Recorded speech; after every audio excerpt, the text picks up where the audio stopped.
महत्त्वाच्या बातमीने सुरुवात करूयात। भारताची अत्यंत महत्त्वाकांक्षी मोहीम चांद्रयान-3 आता अवघ्या काही तासांवरती येऊन ठेपली आहे। आज संध्याकाळी 6:04 चंद्राच्या दक्षिण ध्रुवावर चांद्रयानाच्या सॉफ्ट लँडिंगचा प्रयत्न करण्यात येणार आहे। चंद्राच्या दक्षिण ध्रुवाची बाजू ही अत्यंत खडतर आहे आणि इथे अनेक खड्डे आहेत, त्यामुळे चंद्राच्या या भागावर चांद्रयानाचे लँडिंग करणं हे इस्रोसाठी आव्हानात्मक असणार आहे आणि त्यामुळे इस्रोच्या शास्त्रज्ञांनी या यानाची रचना अशा प्रकारे केली आहे की या सर्व परिस्थितीमध्येही हे यान लँडिंग करण्यास सक्षम असेल। आतापर्यंत 3 देशांनी आपली चांद्र मोहीम यशस्वी केली आहे, त्यामध्ये रशिया, अमेरिका आणि चीन या देशांचा समावेश आहे। पण यापैकी कोणत्याही देशाने चंद्राच्या दक्षिण ध्रुवावर आपलं यान उतरवलं नव्हतं। भारत हा चंद्राच्या दक्षिण ध्रुवावर आपलं यान उतरवणारा पहिला देश ठरणार आहे। दक्षिण ध्रुवावर भारताचे यान उतरून तिथलं संशोधन करणार आहे आणि तसंच त्या भागातली माहिती इस्रोकडे पाठवल्या जाईल। त्यामुळे चंद्राच्या दक्षिण ध्रुवावर कोणत्या महत्त्वाच्या बाबी आहेत याचा शोध भारत लावणार है। आज से लेकर शाम तक 3 बजे तक सारे जो उसमें इंस्ट्रूमेंट्स हैं उनको कैलिब्रेट किया जाएगा, उनको वेरीफाई किया जाएगा, उनके डाटा को वेरीफाई किया जाएगा, ऑर्बिट को वेरीफाई किया जाएगा, ट्रैकिंग स्टेशंस को दिया जाएगा, पूरा ग्राउंड सेगमेंट चेक किया जाएगा और सब कुछ कंफर्म हो जाने के बाद सबसे ग्रीन सिग्नल मिलने के बाद में इसको डिसाइड करेगा कि आज लैंड करना है नहीं करना। मैं सोचता हूँ आज लैंड करेंगे। तो अभी 25 किलोमीटर 25 किलोमीटर की हाइट पर है पेरिजी पर, तो उस पर ऑटो कमांड दिया जाएगा। उसके बाद में एवरीथिंग इज़ ऑटोमेटिक। तो उसकी अभी जो उसके अंदर जो गति है वो हॉरिजॉन्टल है, मतलब उसके टेंजेंट तिर्यक जिसे कहते हैं ना, ऑर्बिट की टेंजेंशियल तिर्यक है और उसको वो करीब 1.7 किलोमीटर पर लाया जाएगा और वहाँ अभी तक जो गति है वो सिर्फ हॉरिजॉन्टल है या टेंजेंशियल है, उसमें वेलोसिटी दी जाएगी, उसको एंगल चेंज किया जा सकेगा। आणि याच विषय अधिक आपण बोलूयात। नागपूरवरून आपल्याबरोबर आहेत खगोल अभ्यासक सुरेश चोपणे सर। सुरेशजी, आपण बघतोय अखेर म्हणजे जेव्हा या मोहिमेला सुरुवात झाली तो दिवस ते थेट आजचा दिवस ज्याची आपण वाट बघत होतो, सूर्यास्त, संध्याकाळची 6ची वेळ आणि हे सॉफ्ट लँडिंग झालं पाहिजे याबद्दल आपला असणारा आत्मविश्वास कसं बघता आपण याकडे?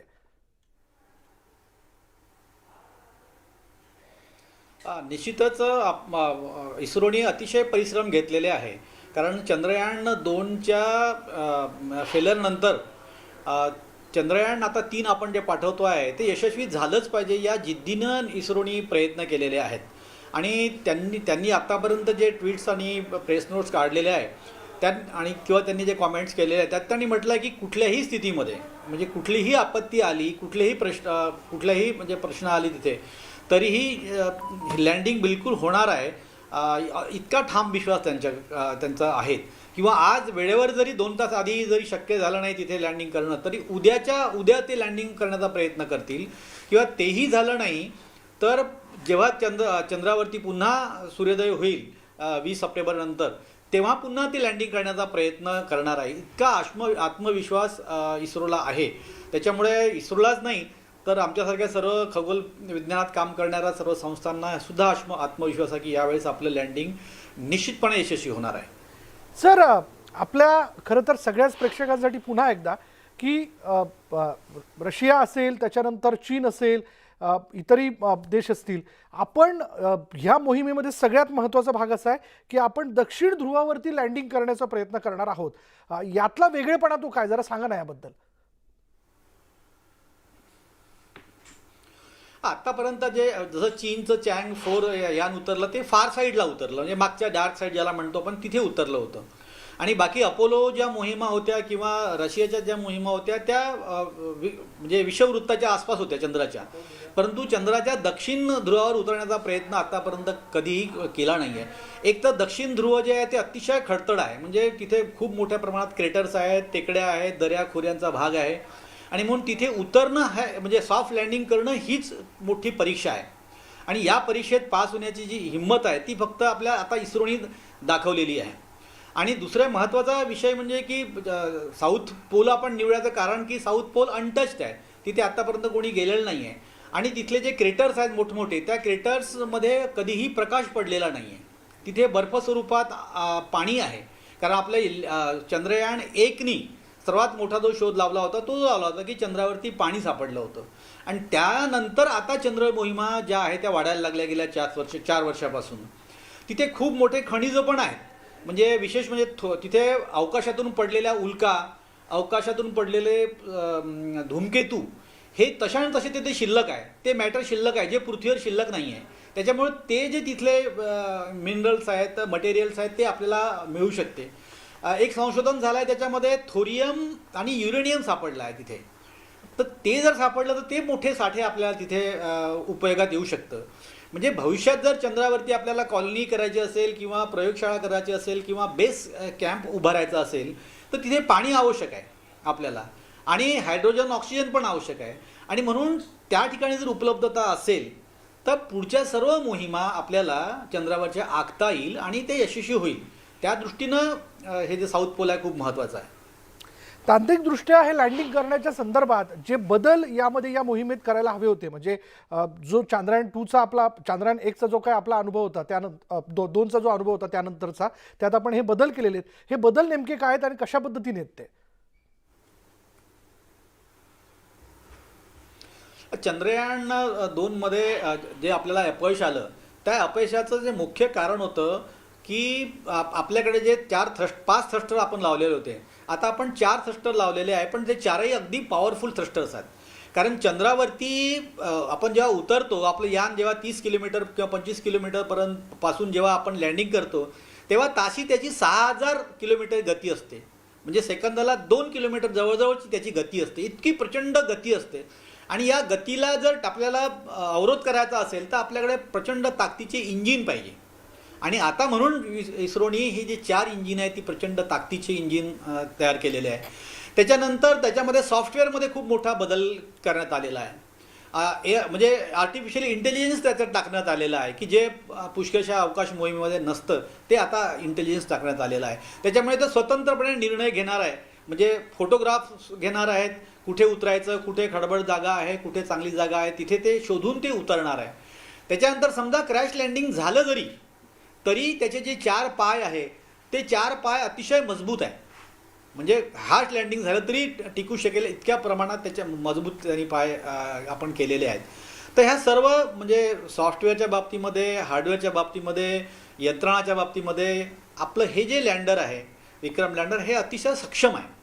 आणि या उतरल्यानंतर मग रोवरचं काम नंतर सुरू होणार आहे.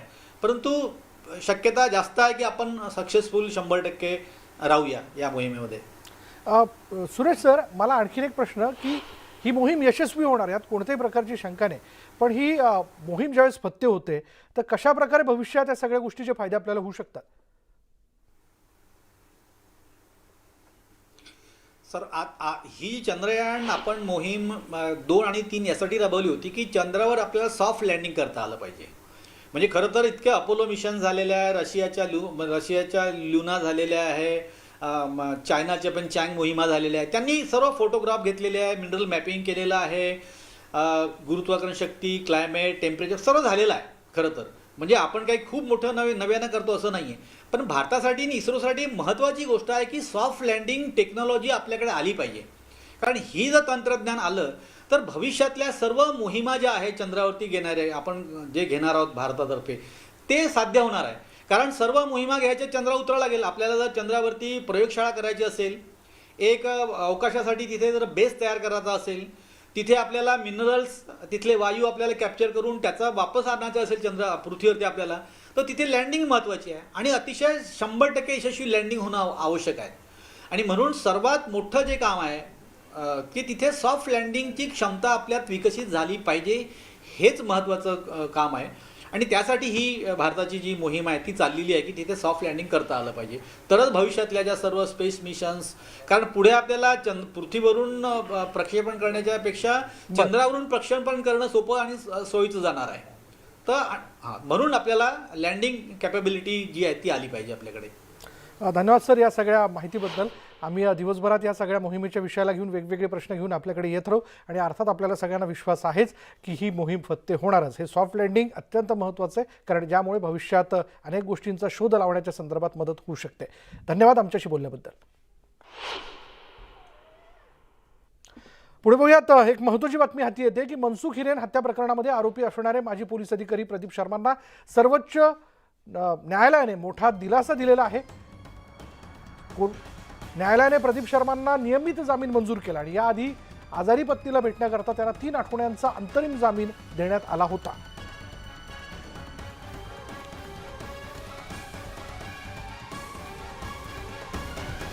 मनसुख हिरेन हत्या प्रकरणामध्ये आरोपी असणारे माजी पोलीस अधिकारी प्रदीप शर्मांना सर्वोच्च न्यायालयाने मोठा दिलासा दिलाय। कोर्टाने प्रदीप शर्मा यांना नियमित जामीन मंजूर केलाय। आधी आजारी पत्नीला भेटण्याकरता म्हणून त्यांना 3 आठवड्यांचा जामीन देण्यात आला होता।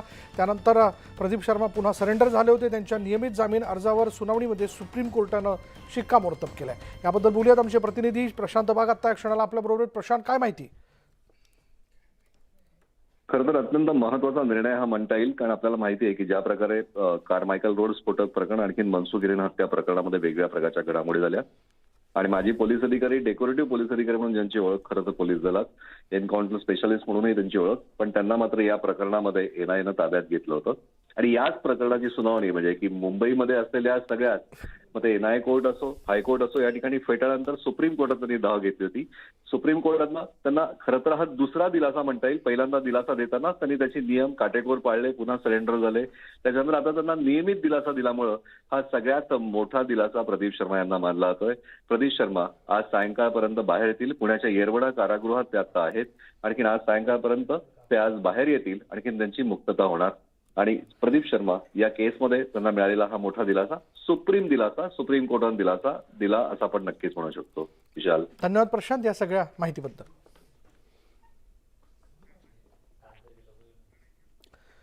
पुढे बघूयात सलग 2 दिवस बाजार समित्यांमधील आंदोलनामुळे सुमारे 2.25 लाख क्विंटल कांद्याचे लिलाव ठप्प आहेत। नाफेडने तातडीने सुरू केलेल्या 10 खरेदी केंद्रावर शेतकऱ्यांचा फारसा प्रतिसाद मिळालेला नाही। दरम्यान लिलाव बंद ठेवणाऱ्या व्यापाऱ्यांवर कारवाईचा बडगा उगारला जाणार आहे।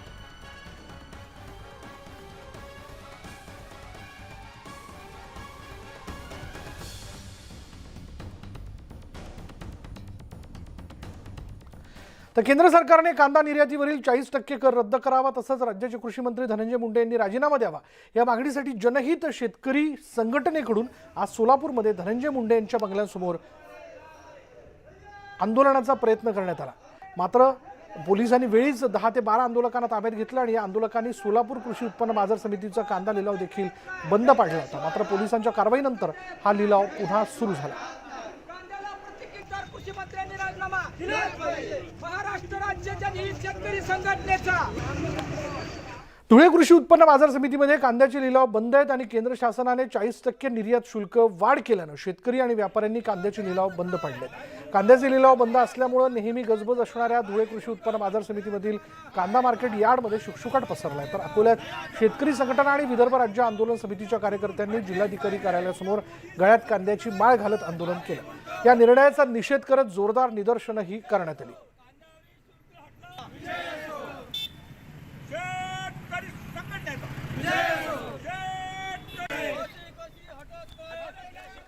धाराशिव जिल्ह्यातील सव्वा 11 लाख एकरवरील सोयाबीन पीक जे ते धोक्यात आलंय। पावसानं ओढ दिल्यानं शेतातील पिकं जी आहेत ती करपू लागली आहेत। जिल्ह्यातील 11,25,00,000 एकरावरील सोयाबीन पीक जे आहे ते धोक्यात आलेलं आहे। जिल्ह्यामध्ये मागील 25 दिवसांपासून पाऊसच पडला नसल्यानं दुष्काळाचा सावट आहे। धुळे जिल्ह्यातील कापूस उत्पादक शेतकरी दुहेरी आसमानी संकटात सापडला। एकीकडे जिल्ह्यात कमी पावसामुळे पीक संकटात सापडलेले असतानाच पावसाअभावी आता कपाशीवर लाल्या रोगाची लागण झाली आहे। झाडांची पानं लाल पडली असून त्यांची वाढ खुंटली आहे। आता शासनानं तातडीनं नुकसानीचे पंचनामे करून मदत द्यावी अशी मागणी शेतकऱ्यांनी केली आहे। आज शेतात बघितलं तर तुमच्या समोर आम्ही झाड दाखवतोय की लाल्या रोग भरपूर आलेला आहे आणि शेतकऱ्यांसाठी सरकारने मदत करावी ही आम्ही खूप अपेक्षित आहेत। नाही मदत केली तर आमचं काहीच राहणार नाही। 20-30% उत्पन्न येणार आहे। झाडं आजपासून 2-3 कैऱ्या लागून ते सर्व जळून चाललंय हो आणि कापूस आजच फुटलेलं बघून दाखवून देतोय। सरकारने खूप आम्ही विनंती करतो की सरकारने काहीतरी निधी द्यावा। माजी खासदार भाऊसाहेब वाकचौरे यांचा आज ठाकरे गटात उद्धव ठाकरेंच्या उपस्थितीत प्रवेश होतोय. भाऊसाहेब वाकचौरे हे शिर्डी लोकसभा मतदारसंघात ठाकरे गटाकडून उमेदवार असणार अशी चर्चा सुरू आहे. वाकचौरे यांनी 2009च्या लोकसभा निवडणुकीत शिवसेनेकडून रामदास आठवलेंचा पराभव केला होता. 2014च्या निवडणुकीत शिवबंधन झुगारून त्यांनी काँग्रेसचा हात धरला. मात्र मोदी लाटेत सदाशिव लोखंडे यांनी त्यांचा पराभव केला आणि त्यानंतर वाकचौरे भाजपमध्ये गेले आणि श्रीरामपूर विधानसभा मतदारसंघ राखीव असल्यानं तिथून विधानसभेची निवडणूक लढवली. मात्र तिथेही त्यांना अपयश आलं.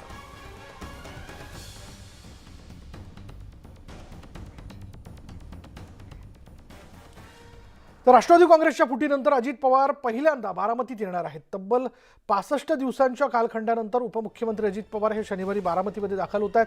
उपमुख्यमंत्री झाल्याबद्दल बारामतीकरांच्या वतीने अजित पवार यांचा नागरी सत्कार करण्यात येणार आहे. अजित पवार यांच्या हस्ते बारामती तालुक्यातील सुपे आणि माळेगाव इथं बांधण्यात आलेल्या पोलीस चौकीचं उद्घाटन देखील करण्यात येईल.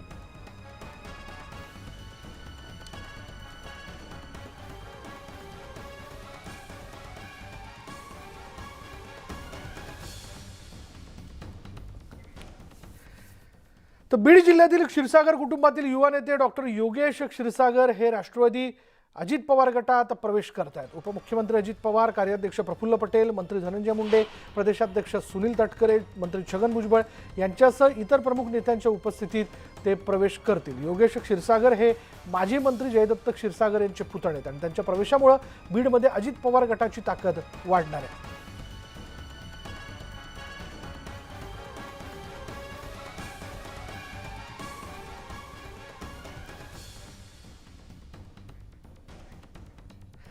पुढे बघा, ज्येष्ठ कामगार नेते डॉक्टर बाबा आढाव यांच्या नेतृत्वाखाली कांदा निर्यातीवर लावलेला कर रद्द करावा या मागणीकरता शेतकरी आणि कष्टकरी यांच्या वतीनं केंद्र सरकारच्या धोरणाविरोधात कृषी उत्पन्न बाजार समिती पुणे यांच्या कार्यालयाबाहेर अंगमेहनती कष्टकरी संघर्ष समितीच्या वतीने आंदोलन करण्यात येत आहे. या आंदोलनामध्ये श्री छत्रपती शिवाजी मार्केट यार्ड कामगार युनियन, हमाल पंचायत, तोळणार संघटना, शेतकरी कामगार पक्ष, शेतकरी संघटना, टेम्पो पंचायत इत्यादी संघटना सहभागी झालेल्या. थेट जाऊयात पुण्यामध्ये. आमचे प्रतिनिधी चंद्रकांत फुंदे आता क्षणाला आपल्याबरोबर आहेत. चंद्रकांत, काय माहिती याबद्दल? आता बाबांच्या विरोधात इथं आंदोलन सुरू आहे. बाबा पाठीमागे भाषण देत आहेत आणि इथे समोर कार्यकर्ते आहेत. काय भूमिका आहे संतोष? या ठिकाणी केंद्र सरकारने जो काही कांदा निर्यातीवरती 40% कर लादलेला आहे तो 40% कर रद्द करावा या मागणीसाठी शेतकरी असतील, कामगार असतील, कष्टकऱ्यांच्या वतीने या ठिकाणी निदर्शनं डॉक्टर बाबा आढाव यांच्या नेतृत्वाखाली करण्यात येत आहे. या ठिकाणी फक्त 40% कर वाढलेला नाही तर त्या 40%च्या पुढे अतिरिक्त चार्ज त्याच्यामध्ये 10% लागणार आहे. म्हणजे ₹1,00,000 जर कांदा निर्यात करायचा ठरवला तर 50,000 रुपये त्याला खर्च येणार आहे आणि याच्यामुळे कांदा विक्री करणारे जे शेतकरी आहेत त्यांच्या मालाला भाव मिळणार नाही. आजची बाजाराची परिस्थिती पाहिली तर बाजारामध्ये कांद्याला उठाव नाहीये. काही मोजक्या शेतकऱ्यांनी माल बाजारामध्ये आणलाय आणि त्याच्यामुळं कांद्यांचं त्या ठिकाणी नुकसान होतंय. आणि आमचं असं म्हणणं आहे की शेतकऱ्यांच्या बाबतीमध्ये हा जो काही निर्णय तुम्ही घेत आहे तो तात्काळ रद्द केला पाहिजे. आदरणीय अजितदादांनी देखील याच्यामध्ये स्पष्टपणे सांगितलंय की निर्यात शुल्क रद्द झालं पाहिजे आणि तशीच भूमिका आमची आहे. आपल्यासोबत बाबा आहेत, आपण त्यांच्याशी बोलण्याचा प्रयत्न करूया. बाबा, काय सांगाल? काय भूमिका आहे आंदोलन करताय तुम्ही यावर? आमची भूमिका ही आहे की सरकार, केंद्र सरकार शेतकऱ्यांच्या बरोबर जो वर्षानुवर्षे खेळ चाललाय, मध्ये ते स्तब्ध झालं, 3 कायदे मागे घेतले होते पण आता त्यांनी नव्याने आणले. जरा कांद्याचे भाव जरा निर्यातीत मिळाल्याबरोबर शेतकऱ्यांच्या त्याच्यावर निर्यात शुल्क लादलं गेलेलं आहे आणि ते 40% लादलं गेलेलं आहे. हा अन्याय आहे. केंद्र सरकारने ते मागे घेतलं पाहिजे. उलट शेतकऱ्यांना औद्योगिक क्षेत्राचा न्याय दिला पाहिजे असं आमचं म्हणणं आहे. हमी भावाची अंमलबजावणी झाली पाहिजे, केली पाहिजे. या गोष्टी न करता केंद्र सरकारने जे शेतकऱ्यांना गुदगुल्या चालवल्यात, आम्ही स्वस्त बसणार नाही. जेव्हा ते बाबा आढाव यांनी सांगितलं की आम्ही स्वस्त बसणार नाही, आम्ही हे आंदोलन सुरूच ठेवणार. जोपर्यंत तुम्ही निर्यात शुल्क रद्द करत नाही तोपर्यंत हे आंदोलन सुरूच ठेवणार. थोडक्यात कांद्याचा प्रश्न जो आहे राज्यात फक्त आता नगर, नाशिक नाही तर पुण्यामध्येही पेटताना दिसतोय आणि त्याचं स्वतः नेतृत्व करतायत स्वतः बाबा आढाव, नंतर संतोष नागरे. आंदोलन कसं चालू राहील पुढे? या ठिकाणी शेतकऱ्यांवरती जो काही शेतकऱ्यांच्या कांद्यावरती निर्यात शुल्क जे 40% लादलं गेलेलं आहे त्याच्यावरती फक्त 40% नाही तर त्याच्यावरती 10% अतिरिक्त सरचार्ज सुद्धा घेतला जाणार आहे आणि हा असा एकूण 50% आहे. तुम्हाला आता मी सांगतो, जर ₹1,00,000 कांदा एक्सपोर्ट केला तर साधारण 50,000 रुपये त्याला खर्च येणार आहे. एवढा खर्च हा कमी करण्यासाठीच हे आंदोलन सुरू आहे. Back to studio. धन्यवाद चंद्रकांत या सगळ्या तपशिलाबद्दल. ब्रेकनंतर बघूया शेतकऱ्यांच्या वतीने आज नाशिक पुणे महामार्ग जो आहे तो ठप्प करण्यात आला. कांद्याच्या निर्यात शुल्क विरोधात नाशिकमध्ये राष्ट्रवादी शरद पवार गटाचं आंदोलन सुरू आहे. निर्यात शुल्क वाढीच्या विषयाला घेऊन आता आंदोलन केलं जात आहे आणि त्याची दृश्य आपण बघतोय. अरे या सरकारचं करायचं काय? अरे या मोदी सरकारचं करायचं काय? याबद्दल बोलणार आहोत आमचे प्रतिनिधी लक्ष्मण घाटोळ आता क्षणाला आपल्या बरोबर आहेत. लक्ष्मण, काय माहिती? तर सलग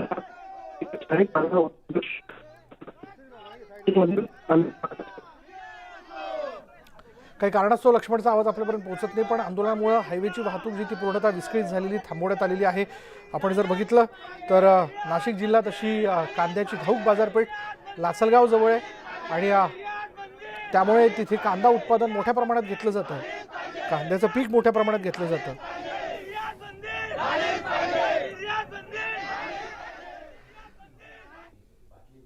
आता वेळ झाली का ब्रेकची. ब्रेक घेऊयात. पहा फक्त न्यूज 18 लोकमत.